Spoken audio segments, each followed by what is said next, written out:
Hello दोस्तों, स्वागत है आप सभी के एक और न्यू वीडियो में। दोस्तों, आज के इस वीडियो में हम बात करेंगे त्रिभुज का क्षेत्रफल किस प्रकार से निकालते हैं सारणिक का उपयोग करके। जैसे आप क्लास 9th से ही पढ़ रहे होंगे कि त्रिभुज का क्षेत्रफल हमको निकालना है। जैसे आप क्लास 9th में क्या पढ़े कि अगर हमको त्रिभुज का क्षेत्रफल निकालना है, मान लीजिए कोई भी, अब वहाँ पर तो पॉइंट अगर आप लोग उस तरह से नहीं पढ़े थे तो सिंपल ये पढ़े थे कि अगर 3 साइड दिया है 6, 7, 8, तो वहाँ पर हम विषमबाहु त्रिभुज का फार्मूला लगा करके उस प्रकार से उसको निकाल सकते थे। तो वहाँ से आप लोग इस प्रकार से देखे थे कि a + b + c/2, इस प्रकार से आप लोग s निकाले थे। फिर उसके बाद विषमबाहु का formula √s, s - a, s - b, s - c, उसको लगा करके आप लोग क्लास 9th में निकाले थे। जब क्लास 10th की बात की जाए तो क्लास 10th में भी आप लोग देखे थे कि इसी फार्मूले से हम लोग कुछ निकाले थे। लेकिन क्लास 10th की अगर बात की जाए तो आप लोगों को ज़्यादा से ज़्यादा समकोण त्रिभुज देखने को मिला था। आप लोग तो वहाँ पर 1/2 into base into height formula लगा करके त्रिभुज का क्षेत्रफल निकाल लिए थे। हो सकता है कि बाहर कुछ आवाज़ थोड़ा ज़्यादा ही हो तो थोड़ा मैनेज कर लीजिएगा, ठीक है ना। इस लेक्चर में क्योंकि अब मान लीजिए बनाना तो लेक्चर पड़ेगा ही, अब थोड़ा शोर शराबा तो होगा, इतना तो चल सकता है, ठीक। तो आप लोग उसको थोड़ा मैनेज कर लीजिएगा। वैसे कोशिश करेंगे भी थोड़ा कहें कि थोड़ा शांत से। देखिए, क्लास 9th में आप लोग इस तरह से देखिए किसी भी त्रिभुज का निकाल सकते थे। क्लास 10th में 1/2 बेस इंटू हाइट लगाते हैं किसी भी समकोण त्रिभुज के लिए। जब हम क्लास 11th में आए तो वहाँ पर आप लोग क्या पढ़े थे, क्लास 10th में भी वैसे एक चीज का फार्मूला पढ़ लिए थे आप लोग क्लास 10th में कि त्रिभुज का क्षेत्रफल होता है 1/2 x1 y2 - y3, फिर उसके बाद plus x2 y3 - y1 plus x3 y1 - y2। ये आप लोग क्लास 10th में पढ़ चुके थे फार्मूला, ऐसी बात नहीं है। इसी फार्मूले की मदद से आप लोग ये कब करते थे, जब आपको 3 बिंदु दिया रहे, कोई त्रिभुज रहे, 3 बिंदु दिया रहे, x1 y1 ओके और x2 y2। अब जो बच्चे नया नया पढ़ के अभी आए हैं क्लास 10th, तो वो ये सब नहीं पढ़े हैं, वो निकल गया पिछले 2 साल से, ये चीज निकल गया। मैं खुद नहीं पढ़ाया हूँ तो क्या ही जानूं, लेकिन मैं जब पढ़ा था तो ये सब था। तो आप लोग वैसे त्रिभुज से तो एकदम अच्छी प्रकार से रूबरू है। तो हमको करना क्या है, जैसे त्रिभुज के क्षेत्रफल, अब त्रिभुज क्या होता है, क्षेत्रफल कैसे बनता है, ये सब जानते हैं। आप लोगों को इसमें कुछ हमको एक प्रकार से टिप्पणियों को कुछ बताना है। जैसे अगर हम बात करें तो आपको पता होना चाहिए कि कोई भी अगर त्रिभुज है, मान लीजिए कोई भी त्रिभुज, अगर तीनों पॉइंट, त्रिभुज के तीनों पॉइंट, जैसे मान लीजिए एक पॉइंट यहाँ है तो इस प्रकार से त्रिभुज बना, अगर पॉइंट यहाँ पर आ जाए तो इस प्रकार से बनेगा। अगर यही पॉइंट, यहाँ का पॉइंट इस पर आ जाए तो क्या होगा, एक लाइन बन जाएगा। यानी हम ये बोलेंगे कि यहाँ पर त्रिभुज का क्षेत्रफल हो जाएगा 0, यानी एरिया कितना हो जाएगा, 0 हो जाएगा, ठीक। त्रिभुज का क्षेत्रफल 0 हो जाएगा। तो हम लोग सिंपली ये चीज जान गए। अब क्या करेंगे, अब हम आप लोगों को बताएंगे कि सारणिक का उपयोग करके त्रिभुज के क्षेत्रफल किस प्रकार से निकालते हैं। तो वहां पर सिंपली आप लोगों को कुछ नहीं, जो फार्मूला यहाँ पर ये देख रहे हैं, यही फार्मूला भी आपको आगे मिलेगा, ओके। तो अब हम बताते हैं आपको कि सारणिक की मदद से कैसे निकलता है। देखिए, यही फार्मूला भी आएगा, कैसे आएगा चलिए देखते हैं। जैसे मान लीजिए अगर वही काम करेंगे, कोई एक त्रिभुज है, 3 पॉइंट दे दिया, x1 y1, x2 y2, x3 y3, इस प्रकार से दे दिया। तो आप करेंगे क्या, सिंपल इसका फार्मूला होता है 1/2 त्रिभुज के क्षेत्रफल के लिए 1/2 x1 y1 x1 x2 x3 y1 y2 y3 और 1 1 1, ये चीज होता है इसका त्रिभुज का फार्मूला। अब देखिए, इस फार्मूले से आप आराम से निकाल सकते हैं त्रिभुज का क्षेत्रफल। जैसे मान लीजिए कोई एक एग्जांपल दे दें, अब इसमें का ही हम एग्जांपल लेते हैं। कह रहा कि एक त्रिभुज का क्षेत्रफल ज्ञात कीजिए जिसमें पॉइंट 3 8 3 8, उसके बाद -4,2 -4,2, फिर उसके बाद कह रहा कि 5,1 है। आपको करना क्या है, देखिए आपको ध्यान ये देना है कि सिंपल काम, त्रिभुज का क्षेत्रफल इक्वल टू 1/2, फिर उसके बाद x1। अब देखिए इसमें हमको कुछ चीज बताना है, एक एग्जांपल को बता देते हैं, उसके बाद बताते हैं। देखिए 1/2 x1 हम इसको मानेंगे 3, फिर उसके बाद x2 -4, x3 5, फिर उसके बाद y1 8 2 1, फिर 1 1 1, इस प्रकार से हो गया। अब इसको हमको निकालना है, इसका क्या निकालेंगे, सारणिक का मान। तो सारणिक का मान निकालेंगे तो यहाँ से आ जाएगा, देखिए 3, उसके बाद ये हुआ। अब देखिए निकालना तो आप लोग पिछले लेक्चर में देख ही लिए, 3 को निकालना है तो क्या करेंगे, देखिए ये हुआ ये हुआ, तो यहाँ से ये चीज का सारणिक बचेगा। तो यानी हम बोल सकते हैं कि 2 माइनस 1, फिर उसके बाद प्लस, फिर -8। -8 का जब लेंगे तो देखिए ये कटा यहाँ से, ये कटेगा ऊपर से, तो -4 5 1 1, तो -4 और यहाँ से आ जाएगा -5, यानी -9। फिर उसके बाद लेंगे हम +1। 1 के बारे में क्या होगा, देखिए ये चीज यहाँ से खत्म हो जाएगा, ये चीज ऊपर से, तो यही इतना बचेगा, तो -4 -10 यानी -14। फिर उसके बाद क्या, अब देखिए 1/2, फिर यहाँ से आ जाएगा 2 - 1 यानी 3, प्लस 72 - 14। ओके, अब 72 3 हो जाएगा 75, 75 में से अगर हम 15 घटा दें तो 60 बचेगा, और 60 में से 60 में 1 ऐड कर दें तो आप कहेंगे 61/2 यानी 31.5 वर्ग मीटर। वर्ग मीटर, अब देखिए वर्ग मीटर लिखना गलत हो जाएगा, मात्रक वर्ग लिख सकते हैं आप लोग, मात्रक वर्ग। अब देखिए हमको जो चीज बताना है इसको समझिए। जैसे इसमें हम जब एक प्रकार से टिप्पणी देखेंगे तो आप सभी को पता होना चाहिए कि त्रिभुज का क्षेत्रफल जो है, अब क्योंकि क्षेत्रफल तो निगेटिव ले नहीं सकते हैं, तो आप लोगों को हमेशा का हमेशा त्रिभुज का क्षेत्रफल जो होता है, त्रिभुज का क्षेत्रफल हमेशा कैसा लेना है, पॉजिटिव संख्या। त्रिभुज का क्षेत्रफल हमेशा पॉजिटिव लेना है। हो सकता है कभी सॉल्व करने का निगेटिव आ जाए, तो आपको निगेटिव नहीं लेना है, आपको ओनली वन पॉजिटिव संख्या लेना है। उसके बाद दूसरा अगर हम बात करें तो कभी कभी त्रिभुज में क्षेत्रफल दे दिया जाता है तो पूछता है के का मान बताइए। तो उस स्थिति में के की वैल्यू जब हम पुट करेंगे, पहले से ही त्रिभुज का क्षेत्रफल पुट करेंगे, तो वहां पर त्रिभुज का क्षेत्रफल पॉजिटिव और नेगेटिव दोनों को लेंगे। दोनों को ही क्यों लेंगे, क्योंकि जो के की वैल्यू होगी, के की जो पॉइंट होगा के, वो पॉजिटिव भी हो सकता है नेगेटिव भी हो सकता है। ओके, तो इसलिए आपको जब त्रिभुज का क्षेत्रफल निकालने दे दिया रहेगा और हमको अगर कोई पॉइंट मान लीजिए के पूछा, पी पूछा, तो वहां पर त्रिभुज का पॉइंट निकालने के लिए, वो पॉइंट निकालने के लिए त्रिभुज का क्षेत्रफल हम प्लस माइनस दोनों में लेंगे ताकि 2 पॉइंट मिले, वो भी दोनों एक्यूरेट रहेगा। ओके, और उसके बाद आपको एक चीज और बता दी हो तो पहले कि अगर 3 बिंदु एक ही लाइन में है तो हम कह देंगे संरेख है, यानी त्रिभुज का क्षेत्रफल हो जाएगा 0। ओके, यही 2-3 इसमें दिया था। अब उसके बाद ये उदाहरण नंबर कितना था, 6। ओके, अब इसको हम इरेज करते हैं, 7 नंबर उदाहरण को हम बताते हैं। देखिए 7 नंबर उदाहरण जो है, अब यही अगर एक हम समझा देंगे 7 नंबर, तो एक प्रकार से समझ लीजिए आप लोग उसके आगे का पूरा कर सकते हैं। बस आपको ध्यान से सुनिएगा प्रश्न को। देखिए प्रश्न चूंकि लंबा है इसलिए हम पूरा लिखने वाले तो है नहीं। देखिए 7 नंबर एग्जाम्पल जो कह रहा है, 7 नंबर सिंपल सा प्रश्न है कि सारणिकों का प्रयोग करके, पहली बात हो गया कि बिंदु को दिया है ए 1 3, फिर कह रहा है कि और बी 0,0 को जोड़ने वाले रेखा का समीकरण ज्ञात कीजिए, को जोड़ने वाले रेखा का समीकरण ज्ञात कीजिए। फिर उसके बाद इतना पहले हम निकालते हैं, हमको क्या करना है, 2 पॉइंट दे दिया है, कह रहा है कि इसका समीकरण बताइए।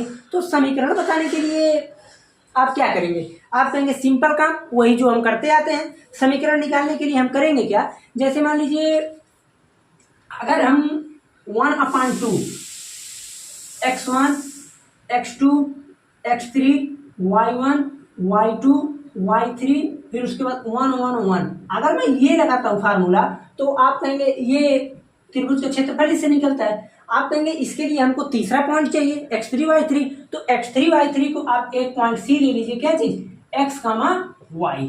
ओके, अब ये बताइए अगर ये चीज रेखा का समीकरण बना तो रेखा का क्या मतलब हुआ कि तीनों पॉइंट एक ही लाइन पर है, और अगर तीनों पॉइंट एक ही लाइन पर है तो क्षेत्रफल कितना हुआ, 0। तो यहाँ पर आप लिखेंगे 0 इक्वल टू, अब 2 भी इधर चल जाएगा तो ये 2 खत्म, x1 1, x2 0, x3 x, फिर उसके बाद ये आ जाएगा 3 0 y 1 1 1। ओके, ये चीज आ गया। अब इसका लगा देंगे सारणिक। अब देखिए हमको तोड़ना है, मैं पहले ही बताया था कि आपको उसी चीज के सापेक्ष तोड़ना है जिसमें देखिए आप 0 ज्यादा हो, तो 0 में ज्यादा देख रहा हूं कि R2 है, और R2 का शुरुआत कहाँ से होता है, आप कहेंगे कि ये माइनस प्लस माइनस, तो -1 उसके बाद देखिए ये इधर खत्म, ये इधर खत्म, तो यहाँ से बचेगा y माइनस 3x बराबर किसके है 0। तो यहाँ से आ गया -y प्लस 3x बराबर 0, तो 3x बराबर आ गया कितना y। ये चीज हम यहाँ से क्या मिल गया, एक सरल रेखा का इक्वेशन, यानी जो हमको निकालना था रेखा का समीकरण मिल गया। अब देखिए इसी में प्रश्न आगे क्या दिया है, ये इतना सभी को समझ में आ जाना चाहिए क्योंकि बहुत ही आसान है भाई। अगर मान लीजिए हमको लाइन का ना पूछता, ये ना बोला होता कि रेखा का समीकरण बताइए आप, ये कहता कि त्रिभुज का क्षेत्रफल बताइए, तो तीनों पॉइंट दो। अगर मान लीजिए हमको रेखा का पूछा है तो रेखा के लिए पता है आपको क्षेत्रफल 0 होगा, क्यों, क्योंकि तीनों एक ही लाइन में आ जाएंगे। ओके, इन सभी को मिटाते हैं। अब देखिए अब इसके आगे जो प्रश्न दिया है, इसके आगे का प्रश्न थोड़ा सा अच्छा प्रश्न है, क्योंकि अभी जो मैं बता रहा था आप लोगों को वही चीज है। देखिए इसके आगे कह रहा है और k का मान ज्ञात कीजिए, k का मान ज्ञात कीजिए यदि एक बिंदु D आ गया, k का मान 0। इस प्रकार है कि त्रिभुज ABD का क्षेत्रफल 3 वर्ग इकाई है।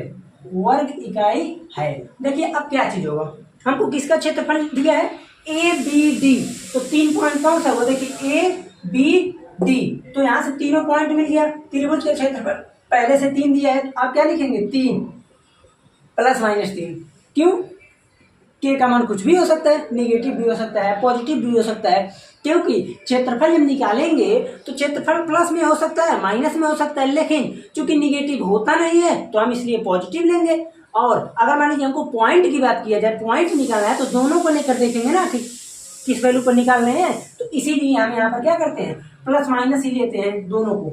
Equal to 1/2 x1 1, x2 0, x3 k, और उसके बाद यहाँ से आ जाएगा 3 0 0 1 1 1, ये चीज आ गया। 2 को इधर भेज दीजिए, प्लस माइनस 6 इक्वल टू, अब देखिए प्लस माइनस अब डायरेक्टली इसी के रिस्पेक्ट में तोड़ते हैं, क्यों, क्योंकि यहाँ पर इसके सब नीचे 0 है, तो जैसे ही हम इसके रिस्पेक्ट में तोड़ेंगे तो -3 ब्रैकेट में हो जाएगा, देखिए -k।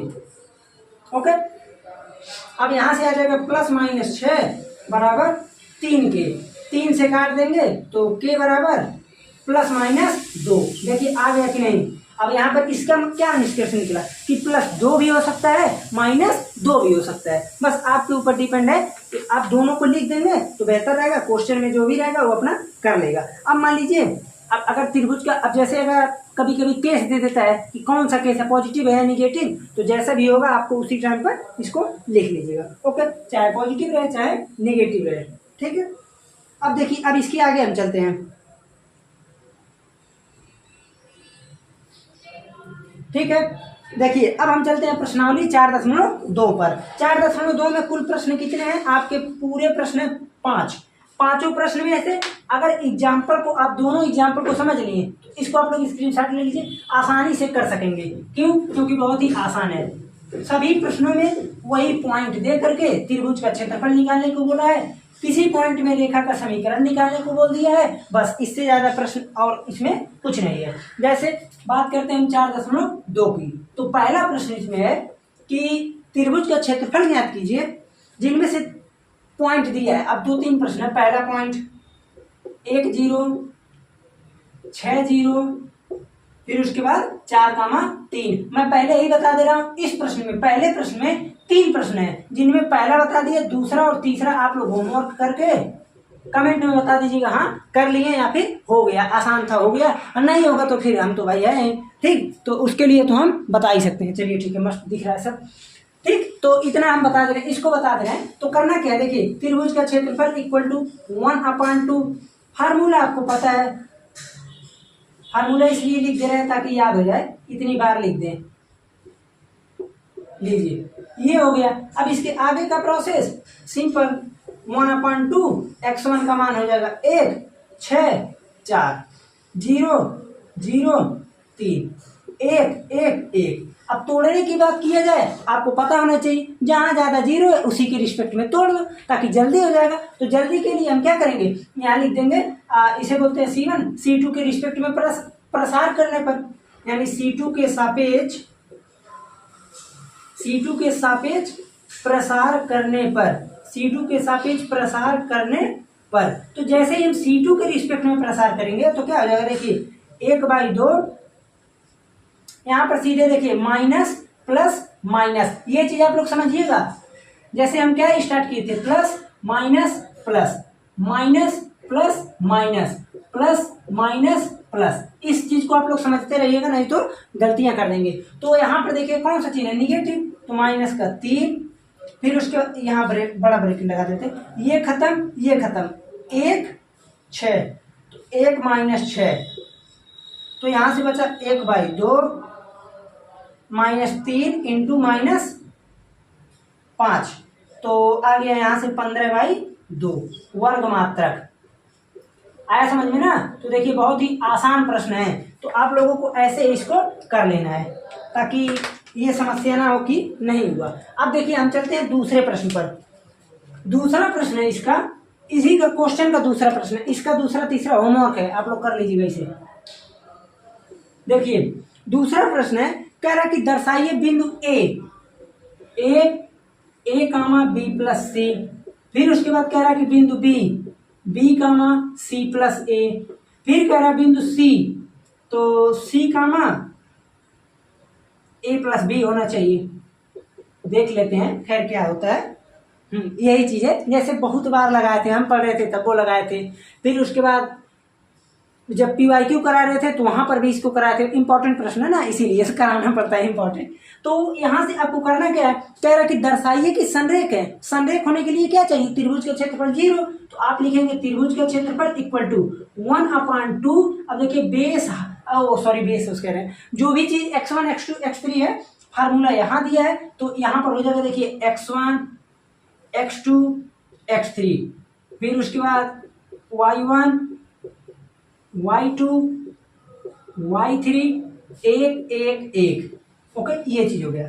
अगर आप लोग जो है शारीरिक का गुणधर्म पढ़े होते तब, शारीरिक का गुणधर्म पढ़े होते तब, ये सब कट पीट के शारीरिक का गुणधर्म केवल बिहार बोर्ड में बचा है। अगर ये सब आप लोग पढ़े होते तो इसके एकदम समझ लीजिए चुटकी बजाते कर लेते, क्योंकि बहुत ही आसान है, ठीक है ना। तो लेकिन आप लोगों को पढ़ाना नहीं है, अब कोई बात नहीं, 1/2 तोड़ना स्टार्ट, ए, फिर उसके बाद देखिए ए आप किसके रिस्पेक्ट में तोड़े, इधर से तोड़ रहे हैं, C1 के सापेक्ष, C1 के सापेक्ष प्रसार करने पर।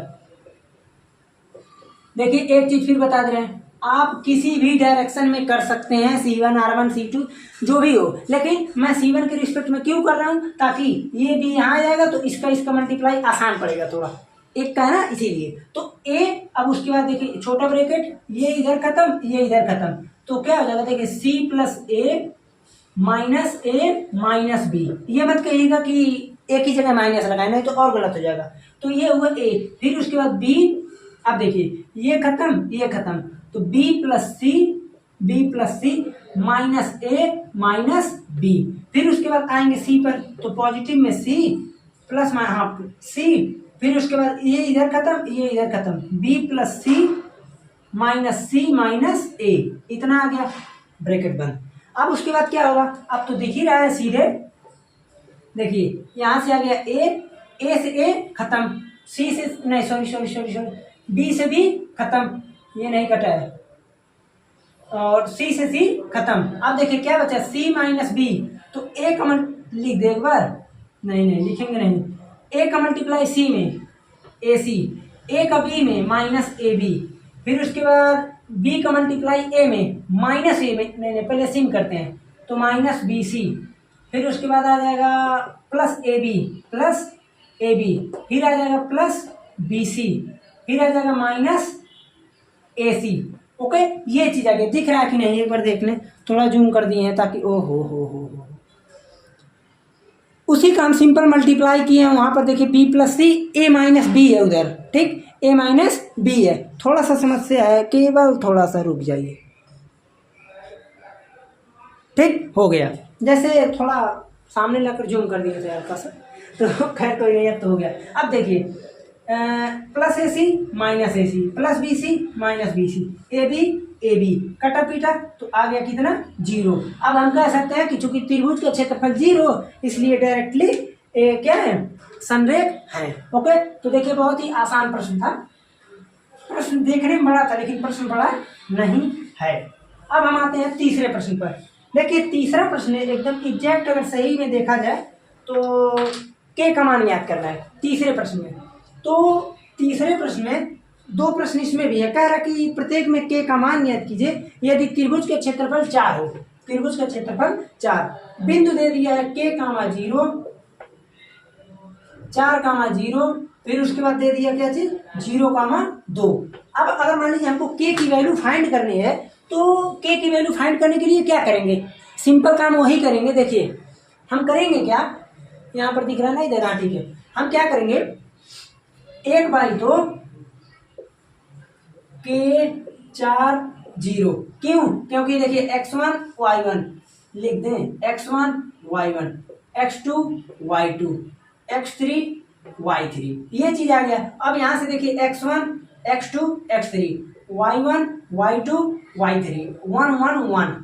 फिर वही काम करेंगे, किसके रिस्पेक्ट में तोड़ेंगे, C2 के रिस्पेक्ट में। क्यों, क्योंकि C2 के रिस्पेक्ट में केवल और केवल एक ही अंक है और यहाँ से त्रिभुज का क्षेत्रफल कितना है +-4, तो लिख देंगे क्या +-8। देखिए 2 चौक 8 इक्वल टू, यहाँ से अब डायरेक्टली लिखेंगे हम, देखिए माइनस प्लस माइनस, तो -2, फिर उसके बाद देखिए ये खत्म ये खत्म, तो आ जाएगा k-4। ओके, ये चीज आ गया। अब उसके बाद +-8 इक्वल टू -2 के +8, -2 के +8। अब हम क्या करेंगे, अब वही एक ही काम जो करते हैं, प्लस चिन्ह लेने पर, तो प्लस चिन्ह लेंगे तो -2 के +8 बराबर 8, 8 से 8 खत्म, के बराबर 0। ओके, फिर लिखेंगे माइनस चिन्ह लेने पर, तो -2 के +8 इक्वल टू -8, तो -2 के इक्वल टू आ जाएगा -16, तो के बराबर 8 आ गया। दिख रहा है कि नहीं दोनों पॉइंट, के बराबर आ गया, एक के बराबर आया 0, एक के बराबर आ गया 8। ओके, अब हम चलते हैं इसके चौथे प्रश्न पे। देखिए एक प्रश्न इसमें और दिया है, इसका पॉइंट मैं लिख देता हूं, आप लोग करके इसका आंसर कमेंट में कर दीजिएगा। -2, 0, 0, 4, फिर उसके बाद 0, k। ठीक, ये चीज है, आप लोग इसको कमेंट में जरूर बता दीजिएगा इसका आंसर जो भी आएगा। तो ठीक है, अब उसके बाद हम चलते हैं चौथे नंबर पर। चौथा नंबर में से हम 2 प्रश्न दिया है, कोशिश करेंगे कि बता दें, वैसे देखते हैं कितना बताते हैं। इसको भी मिटा दें। देखिए अब हम देखते हैं सिंपल 4 नंबर प्रश्न। 4 नंबर वही एकदम सेम जो पीछे प्रश्न बताए हैं, सेम वही है। कह रहा कि सारणी का प्रयोग करके 1, 2, 3, 6 मिलाने वाली रेखा का समीकरण बताइए। तो समीकरण बताने के लिए वही सेम काम, आधा x1 x2 x3 y1 y2 y3 1 1 1। Okay, त्रिभुज का क्षेत्रफल हो जाएगा 0। क्यों, क्योंकि रेखा का हमको निकालना है समीकरण, और अगर रेखा का समीकरण निकालना है तो आपको पता होना चाहिए कि अगर रेखा का समीकरण निकालेंगे तो त्रिभुज का क्षेत्रफल क्या हो जाता है, 0 होता है। ठीक, 0 क्यों होता है, क्योंकि यहाँ पर त्रिभुज ही नहीं बनेगा, तीनों एक ही लाइन में आ जाएंगे। तो यहाँ से हो जाएगा, देखिए 2 भी इसमें जब मल्टीप्लाई करेंगे 0 में तो 0 हो जाएगा। उसके बाद x1 की जगह 1, x2 की जगह 3। अब देखिए x3 तो है नहीं, तो सिंपल काम वही x3 और y3 की जगह पर इसमें हम x, y मान लेते हैं कोई भी चीज। ठीक, तो यहाँ से हो जाएगा x, फिर उसके बाद यहाँ आ जाएगा 2 6 y, फिर 1 1 1। अब इसी को हमको तोड़ देना है। अब यहाँ पर चूंकि हम ये देख रहे हैं कि कोई भी एलिमेंट 0 नहीं है, अगर कोई भी एलिमेंट 0 नहीं है तो आप जिसके रिस्पेक्ट में मन करे उसी के रिस्पेक्ट में तोड़िए। तो सिंपल काम हम यहाँ पर लिख देते हैं r1 के सापेक्ष प्रसार करने पर। ओके, तो r1 के सापेक्ष अगर हम प्रसार करते हैं तो यहाँ से देखिए 1, फिर उसके बाद अब क्या होगा, अब जब 1 हम लिखेंगे, a11 है ये, तो इसका सिंपल काम देखिए, इसको इस वाले एलिमेंट को और यहाँ से इस वाले एलिमेंट को इसको हटा देंगे तो यही चारों बचेंगे। तो इन चारों में हम लगाएंगे किसका, 2/2 का जो फार्मूला होता है, तो वहां से हो जाएगा 1 का 6 में होगा तो 6 माइनस y का इसमें होगा तो y। फिर उसके बाद अब आएंगे हम इस पे 2 पे, तो यहाँ से आ जाएगा -2। फिर देखिए अब इसका, अब ये वाला नीचे का रो और इधर से ये वाला रो, ये दोनों खत्म, तो बचेंगे 3 और x, एक एक रहेगा ही, तो 3 का मल्टीप्लाई 1 में तो 3 माइनस x। फिर उसके बाद हम आएंगे किस पे, प्लस 1 पर। अब क्या करेंगे, देखिए इसमें तो ये लाइन हटाएंगे, ठीक है ना, उसके बाद आएंगे इस लाइन पर, तो इसको तोड़ देंगे, खत्म हो जाएगा ये, 1 पर ले गए। अब देखिए ये भी खत्म, तो यही बचेंगे 4, तो 3 का मल्टीप्लाई y में तो हो जाएगा simple 3y minus 6x। Okay, और इधर क्या है, 0 है। अब उसके बाद क्या करना है हमको, 1 का मल्टीप्लाई 6 में 6 माइनस वाई, यहाँ से आ जाएगा माइनस 6 प्लस 2x, यहाँ से आ जाएगा प्लस 3y माइनस 6x। ठीक, तो माइनस 6 प्लस 6 खत्म, उसके बाद 2x माइनस 6x तो माइनस 4x, उसके बाद 3y माइनस वाई, कितना बचेगा, 3 में से 1 गया 2, तो प्लस 2y, यहाँ से आ जाएगा 2y बराबर 4x, y बराबर 2x। ओके, देख रहे हैं ना कितनी आसानी से आ गया। अब उसके बाद हम बात करते हैं, चौथे में 2 प्रश्न है, तो दूसरे वाले का पॉइंट दिया है 3,1 और दिया है 9,3। आंसर इसका आप लोग बताइएगा जरूर। ठीक, अब हम बात करते हैं, देखिए 5 नंबर प्रश्न पे। 5 नंबर प्रश्न जो है एमसीक्यू में कई बार पूछा है, बोर्ड एग्जाम में भी। क्यों पूछा है, क्योंकि इसमें बच्चों को कंफ्यूजन हो जाता है। कंफ्यूजन क्यों होता है मैं ये भी बता दे रहा हूँ, जैसे चूंकि मैं भी दिया हूँ ना पेपर, तो पता है। देखिए क्या है, कह रहा है कि यदि शीर्ष 2 कामा माइनस 6, 2 कामा माइनस 6, फिर बोल रहा है 5 कामा 4, फिर बोल रहा है k कामा 4, कह रहा है कि वाले त्रिभुज के क्षेत्रफल 35 वर्ग इकाई है, तो k का मान ज्ञात कीजिए। विकल्प 12 माइनस 2 पहला, दूसरा, तीसरा कितना है 12 कामा माइनस 2, देखिए ये 1 2 3, और उसके बाद चौथा है माइनस 12 माइनस 2। ओके, आपकी बुक में ये तीसरा है, ये चौथा, कंफ्यूज नहीं होना है छोटी छोटी बातों को लेकर। तो हमको देखिए क्या करना है, सेम काम आपको ध्यान देना है, क्या, प्लस माइनस 35 इक्वल टू 1/2 2 5 के माइनस 6 4 4 1 1 1। बच्चे लोग यहीं पर प्लस 35 ले लेते हैं और उसी में कंफ्यूज रहते हैं, कहते हैं मैं सही किया था गलत हो गया। ओके, तो 2 का मल्टीप्लाई इधर करेंगे तो प्लस माइनस 70 इक्वल टू, फिर वही काम तोड़िए R1 के सापेक्ष, तो यहाँ से आ जाएगा, देखिए 2, ये ढका ये ढका, भाई यूज करते हैं ना, अगर है तो यूज स्वाभाविक है करना। देखिए क्या करेंगे, बंद हो जाओ भाई, इसका इधर से देखिए इसको लेंगे और यहाँ से इसको, बचेगा ये, तो आपको सीधे दिख रहा है 1 का 4 में 4, 4 का 1 में 4, तो 4 माइनस 4 यानी 0। अब उसके बाद माइनस माइनस 6, तो प्लस 6 लिख सकते हैं ना, इतने तो समझदार होंगे ही आप लोग। अब उसके बाद देखिए इसको और यहाँ से इसको खत्म, तो 1 का 5 में 5 माइनस 1। अब उसके बाद 1 पर आते हैं प्लस 1, तो ये 5 चौक 20 माइनस 4 की, ये चीज आ गया। अब यहाँ से आ जाएगा, देखिए ये तो 0 हो गया। अब यहाँ से 6 पंजे 30 माइनस 6 के प्लस 20 माइनस 4 के, कितना बचेगा, आप कहेंगे 30 20 50 माइनस 10 के प्लस माइनस 70। अब क्या करेंगे, एक बार पॉजिटिव लेंगे, तो यहाँ से मैं लेता हूँ पॉजिटिव, तो पॉजिटिव लेने पर हो जाएगा 70 बराबर 50 माइनस 10 के।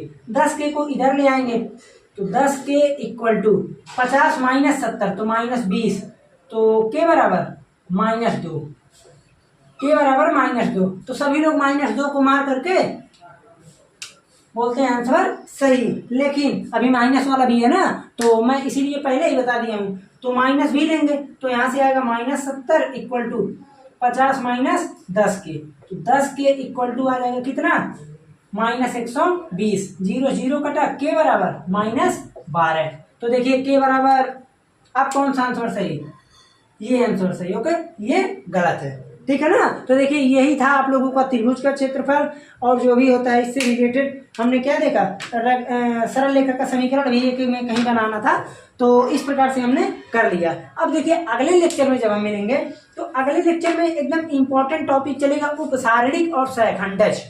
सैखंड उपसारणिक, ये बहुत ही इंपॉर्टेंट है। क्यों? क्योंकि ये सब रिलेटेड है 8 नंबर के प्रश्नों से डायरेक्टली, उपसारणिक और सैखंड।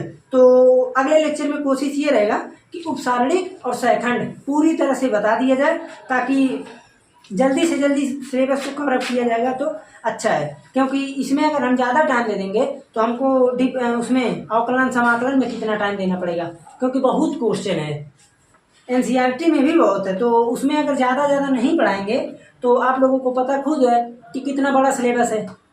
ठीक है, बड़ा क्या एक प्रकार से कह सकते हैं, अगर आप लोग सपोर्ट करेंगे तो जल्दी हो जाएगा। क्योंकि अब ये नहीं कि अगर मान लीजिए मैं 5 क्वेश्चन कराया फिर एक होमवर्क दिया तो भी कह दिए नहीं ये नहीं कर पाएंगे, तो यही मैं बोल रहा हूँ। ठीक है, तो चलते हैं, मिलते हैं फिर अगले लेक्चर में। मन से पढ़ाई कीजिए।